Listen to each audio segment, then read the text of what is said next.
Thank you, Jesus, for having me over. Appreciate, scheduling this out.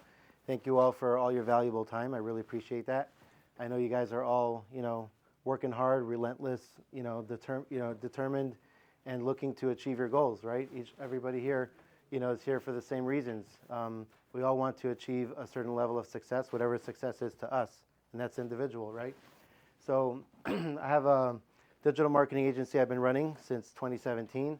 And I don't want to block you guys out as well from the screen, so I'm going to try my best here. Since 2017, I've been working with multiple different types of industries and companies, small, mid-sized businesses, and I've been helping to, consult, guide, and in the best interest of my clients to be able to guide them and give them that roadmap that it would take to succeed. Whatever the industry was, I would always adapt to what it was that they needed specifically, right? So. Bernie and I have been working now a little over a year, and I kind of lose track now of time, but it's been going by pretty quick.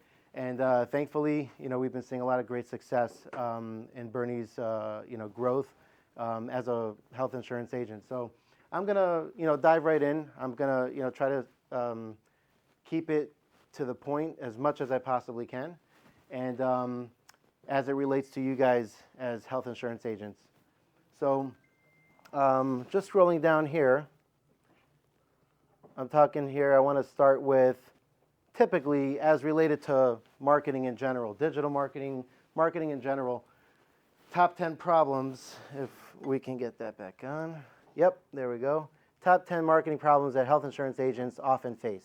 Now, obviously, in general, it's related to, all businesses, all business owners generally face these types of problems as well. But in your industry, differentiating yourself in a saturated market. Well, differentiating yourself meaning what's your unique selling proposition, right?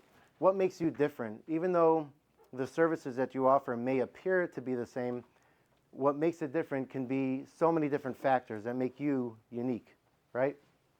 So your personality, the chemistry that you have over the phone, believe it or not, makes a difference with how somebody receives your communication. And the way you handle customer service, the way you retain them, the way you take care of them, and that you show that you have their best interests in mind. That style right there, that alone, makes all the difference between you and somebody else who may not have had the opportunity or just was not able to capture their interest in them, but you were able to capture their interest. So there's a lot of unique selling propositions about you, and what that really comes down to is you, yourself. Everybody here in this room is unique, is special, has something different that somebody else just cannot give as someone else can. So everybody has their own advantages. Next, generating qualified leads. Well, of course, we're going to get a little bit more detailed into that. But obviously getting qualified, good opportunities that obviously don't waste as much time. We're going to get a little bit more detailed into that later on. Building and maintaining trust in the insurance sector. Trust is a key factor in decision making, as you all know. So adapting to regulatory changes, utilizing digital marketing effectively. Of course, digital marketing in general as a whole involves a lot of different pieces to the puzzle, right? You have different types of organic marketing strategies. Anything that, when you're talking about, let's say, search engine optimization, just for a quick example here, we're going to get into that a little bit more soon. SEO, search engine optimization, is just the ability to get found online when somebody's searching for your services at the point of interest. What's your ability looking like, right? So that's one of the ways that, in digital marketing, knowing how to effectively navigate those strategies and doing it right at the right time, in the right effect, in the right order, is very important. And we can talk about that very soon in a little bit more detail. Another problem, another challenge is managing client expectations. With varied client expectations and needs, providing personalized communication solutions without overextending resources poses a challenge. Retaining clients, annual enrollment periods, come around, and then, everybody's super busy. How do you retain your clients through that period, through that time, that transitionary time? Your online reputation. managing your online reputation takes a little bit of attention to detail. For example, if you have a Google business profile, you want to make sure that you request at the right time for a Google review, a testimonial online, and at the peak of when your customer is happy and appreciative of your service, that's the best time to ask. So it's very, you have to be timely about it, because that's how you're going to convert more of your, convert I say, but that's how you're going to be able to convert and generate more reviews, by asking in a timely manner. But you also have to respond back to the review. Make sure you reply back and show your appreciation. Technological integration. There's one thing about automation and using other softwares and technology to save yourself more time, to be more productive and more efficient. There's also the revolution of artificial intelligence, which has become a lot more prevalent, a lot more out and about, and accessible to everybody. So artificial intelligence is something that eventually, that's something that we're going to obviously see, I'm sure, by health insurance agents as well, to leverage that, so that instead of you having to take your time to follow up effectively, you can have a conversation with all of those clients all at the same time, a one-to-many approach, without really having to take up of your own time, while working on other things that are also income-producing activities. So educating clients, that's super important.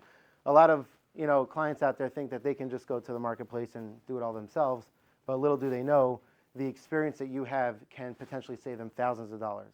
I'm sure there's, you bump into it every single day. Somebody, underestimates or overestimates their projected income, and they can get really hit, later on, and not realizing about that. So imagine you're saving them on time. That's a big deal. And so it's important. You got to educate people. And so the way you do that is always, as much as you can, the one-to-many approach. On social media, you want to be able to talk and educate about the things that you know, because that, basically portrays you as the authority in your field. You win trust like that. But at the same time, you end up talking once, posting that video of yourself speaking in about 30 seconds, giving a little tip, some piece of advice, and 500 people heard you at the same time. So imagine picking up the phone and talking immediately to 500 people all at the same time. That's literally accessible to every single person here in this room.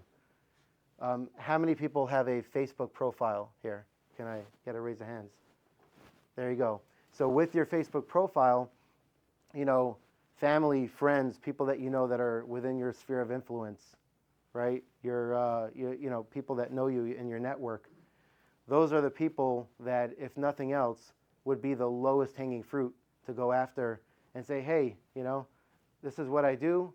This is what's in it for you. This is how you can get in touch with me. Are you interested?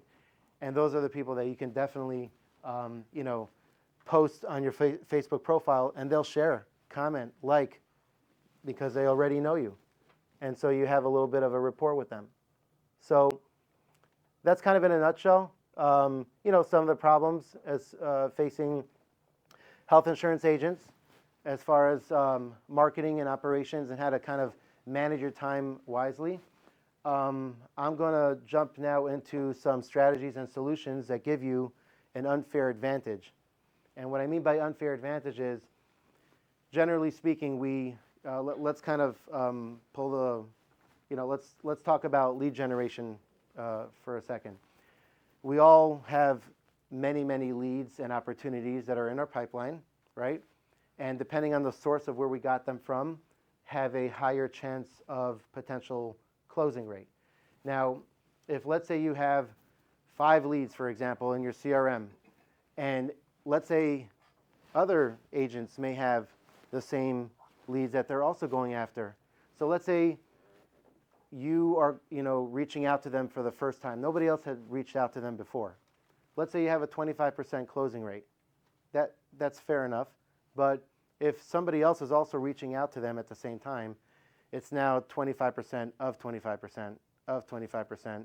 And then you kind of start realizing that you are having to get through so many more phone calls to get to the ultimate goal, And so a lot of your time is spent in prospecting, which is a very good thing, but it can be done at a more efficient level where let's say you had spent 8 hours of your day in sales, you can close more deals with better quality opportunities, right? So we're going to get into that. We're going to talk about some strategies that can help us get there.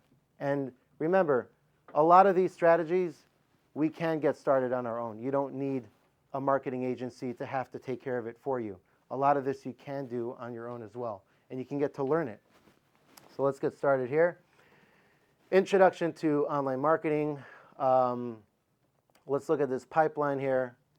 In the first part of this pipeline, and I know it's going to be a little difficult for you guys to see this, but I think it's zoomed in as much as I can. I mean, maybe on a little angle. Might be easier. So you have awareness, interest, consideration, evaluation. All that happens, let's say, in a typical traditional scenario, right? If you're calling people and you're letting them know about who you are and what you do and what's in it for them and how you can help them out, that all takes care of, the awareness part of it. And you spend a lot of time doing that, right? So that's a lot of the prospecting that you're doing. Now, to get to the point where you find some people that are interested, that's really good. You're finding some people that are interested, but at the same time, what it took to find those that are interested that potentially will move forward and get pushed over the edge and finally work with you, it's very consuming, right? And a lot of our time we find ourselves in the awareness, just trying to build awareness. We're trying to get people to know of who we are and what we do. And that's very, very extensive of our time. But remember, there's a whole pipeline here ahead of us, and we're focusing a whole lot on the awareness side. Now, I get it, over time, you're going to exponentially build your pipeline, and you're going to have a lot of interested leads to follow up with. But remember, following up is also really important and time-consuming as well, right? So there's lead generation, and then there is converting those leads into customers. Lead generation is under that category of marketing, right? So marketing is where you're generating, you're creating opportunities, and then you're closing the deals, which is under the sales side, right? So marketing should be done, or awareness should be done automatically for you. You should leverage a one-to-many approach. For example, social media is a very obvious choice. On your Facebook profile, you do a little quick 30-second shoot. Hey, this is, Jose at U.S. Health Advisors. Just want to let you guys know that this coming year there's going to be this kind of a, change in the health insurance industry, blah, blah, blah. You post that, and believe it or not, the people within your network in the Facebook profile, in your personal profile where you post it, will see it. And they're going to see it at a large number. Let's say you have easily 1,000, 2,000 friends and followers that are part of your profile that are connected to you. That's a very big impact that you can have in just 30 seconds of your time. It may take a little bit more time to think about the idea, to be creative, but at the end of the day, it's well worth it because you do see the results. You'll be able to see, for example, if you post on the reels, you'll be able to see how many people actually saw your reel. It actually doesn't tell you all of them, but it gives you a good idea. And so the point is that lead generation is when you're going fishing. And when you're going fishing, you want to fish in a pond where you're throwing the bait, right? And you're throwing the bait into a pond with hundreds and thousands of fish that see it all at the same time. Not a small little puddle where there might be one or two, and that's about all you might get potentially, right? You want your potential to be much, much greater. That's the idea. That's the point I'm trying to make. And so when you're marketing, you're getting people that have already seen your value. They've already seen the bait. And as soon as they show interest, imagine that only your time is being spent only on those that are biting onto the fishing rod, onto the hook, right? So that's why we call it a hook, when you have a very attractive subject line that captures somebody's attention. If it captures their attention, those are the people you want to be efficiently running after. And if you can do that only, you can imagine how many more deals you're going to be closing. So the more interested leads that you're dealing with, the more conversations you're having, it's a numbers game.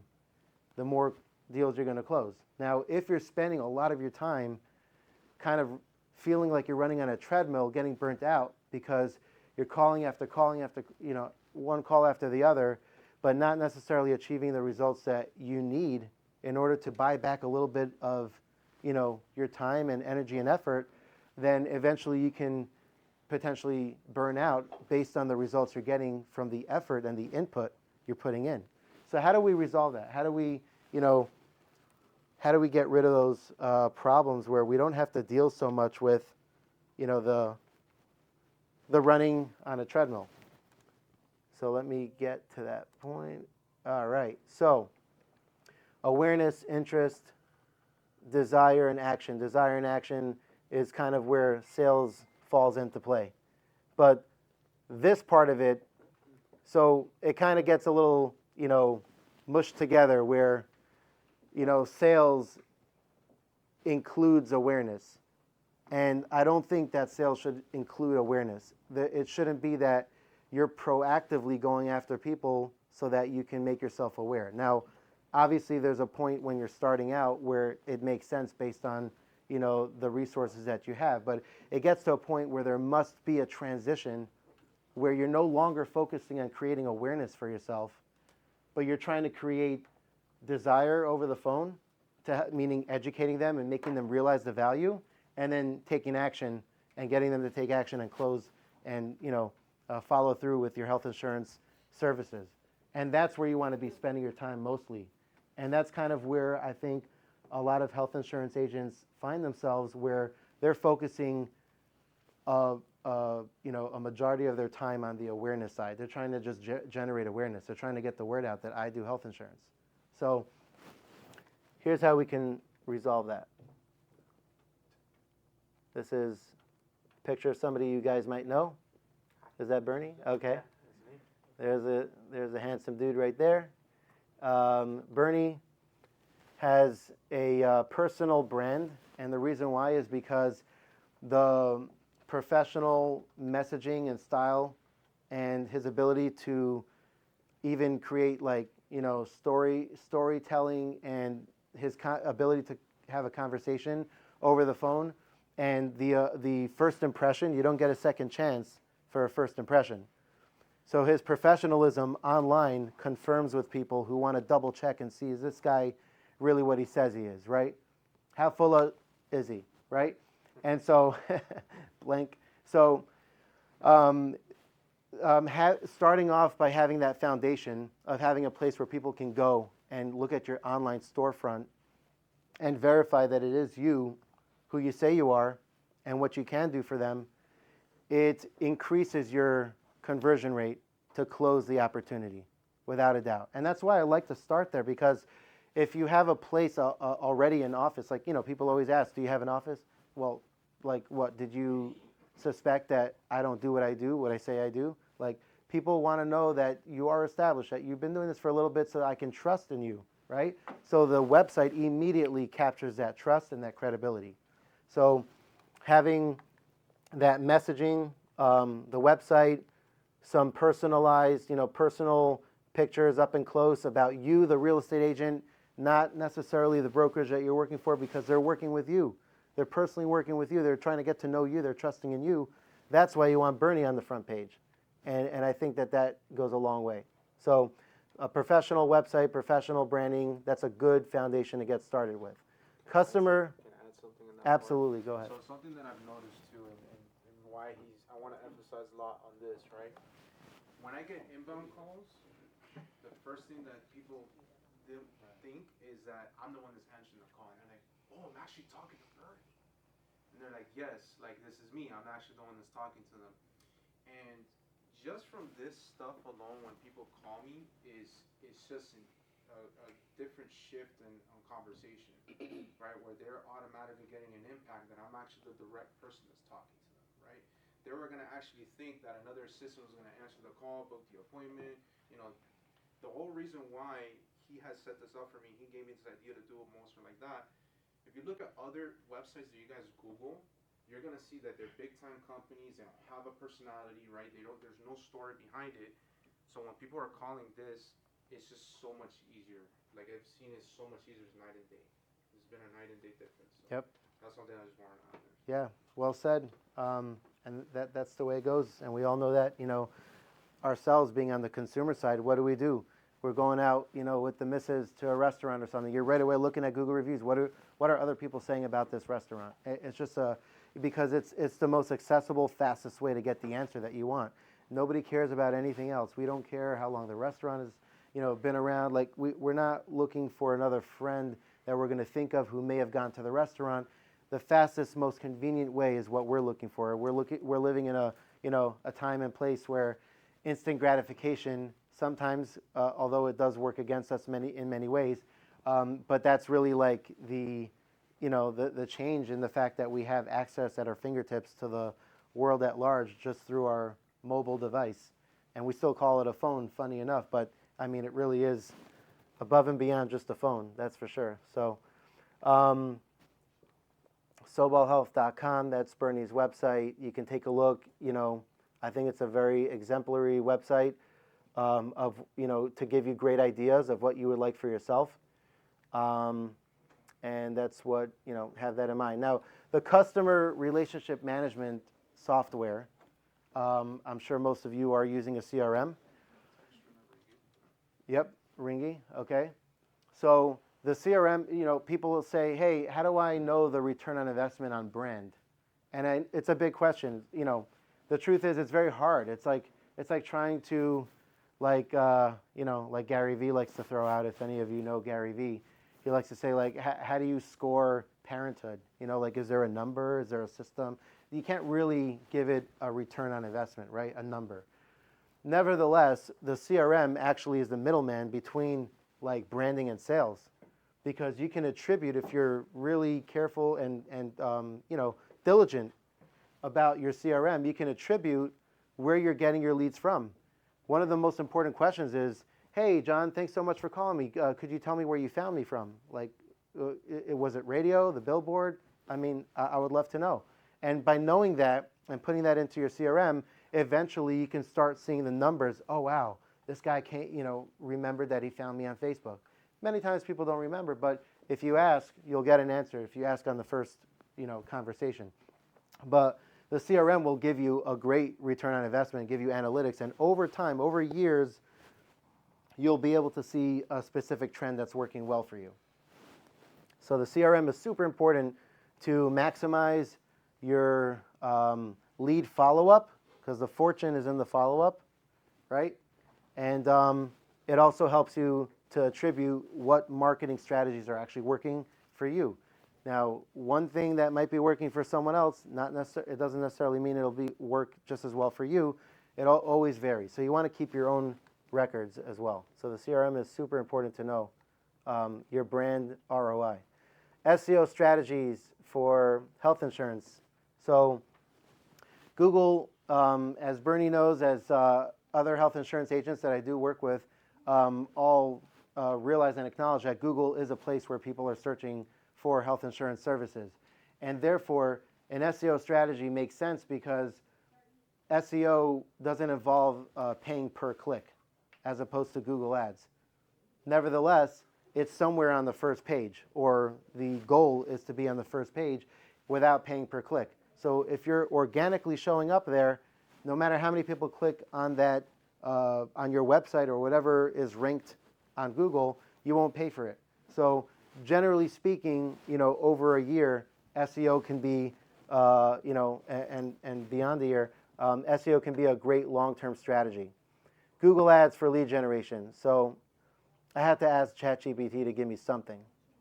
I guess I'm not fitting the whole picture in there, but it's just a good example of a fish out there that's searching and finds you, right? We're all trying to fish for fish, right? We throw the rod in. Now, Google is where people are searching for something specific, right? So if they're searching for, let's say, a legal service, they're not necessarily going to find you because they're searching for a legal service. it's it's in Google's best interest to be the matchmaker between the services you're requesting and the results that you're going to get for requesting that service. So Google would never want to show anybody, even a health insurance agent, if somebody's looking for health insurance services, they don't want to show a health insurance agent that doesn't win the trust of Google. So if you give Google what they want, Google will give you what you want. So understanding the best practices, and that's how you're going to get in touch with Google as a partner to leverage your insurance services, and then you'll get in front of the right fish that are searching for you already.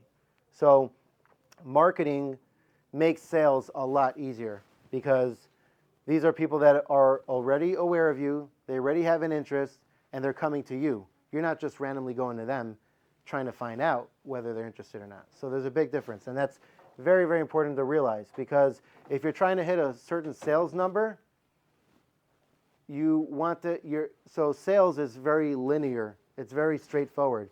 You make 10 calls, you kind of know your numbers, right? With marketing, it's very exponential because you never know in front of how many people you're going to get in front of just from one post, from one, ad on Google, whatever it may be. It's very exponential. So if your marketing is exponential, your sales can also be exponential rather than the linear calculation based on your time, effort, energy, and skill set to make a certain number of calls to get to a certain point, because there's only so much you can do. Marketing, on the other hand, is doing it all for you. All that awareness is doing it all for you. It's generating interest for you. So when somebody reaches out to you because of the marketing, your closing rate will go up. So, in other words, instead of door knocking on a potential buyer's home, they're door knocking on your office, on your door. Like, hey, what's up? I need you. And that's a big difference, right? So this is what I've found. I'm going to get into numbers here. This is metrics from another health insurance agent, not Bernie's, that I'm going to just explain a little bit briefly so you kind of get an idea of marketing metrics and language there, and also kind of how to look at Google Ads.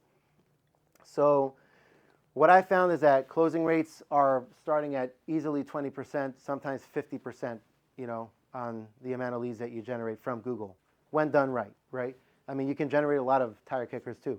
So, but in my personal experience, the kind of leads that we're generating are typically, we're seeing 20%, I would say from everything I've seen, on an average of 35% closing rate. So I have this other health insurance agent who's actually, he's got, 50 agents under him. He went for a test drive. He's, used to just traditional marketing, but he gave it a shot. And in about 48 days, he generated 48 leads at a cost of about $2,700. So that's like $57 per lead, right? You see the cost, it's very small to see, so it's saying cost per conversion. Is that weekly? That's a week? No, this is over, basically, to be exact, 48 days, the first 48 days, which generally the way Google Ads works is that in the first 3 months, there's a learning phase. There's machine learning, artificial intelligence, building up on your data and learning it so that it creates a feedback loop and continuously, like, it's a kind of like a Google brain. Your Google Ads account is a Google brain just for you. So it starts from scratch. But the algorithms, machine learning, all that comes together to learn your data. So as it's, throwing out your ads, it's learning, who's clicking on it, who's not, who's seeing it, who's not. When somebody sees an ad, it's called an impression, right? And when somebody clicks on it, it's called a click. Not so complicated. And then the conversions are when they see it, they click on it, and they follow through, and they filled out a form. Or they took another actionable step, like called you. We can even track, scheduled appointments. Everything is trackable. So conversions, typically we track phone calls and form submissions. Mike Thompson, about it. We spoke last week. Yes, hey Mike. You said you had a reporting that kind of shows exactly like what they click on the website. Where they click on the website? Yeah. So there is something that you can use. Trying to remember what that's called. Maybe you're referring to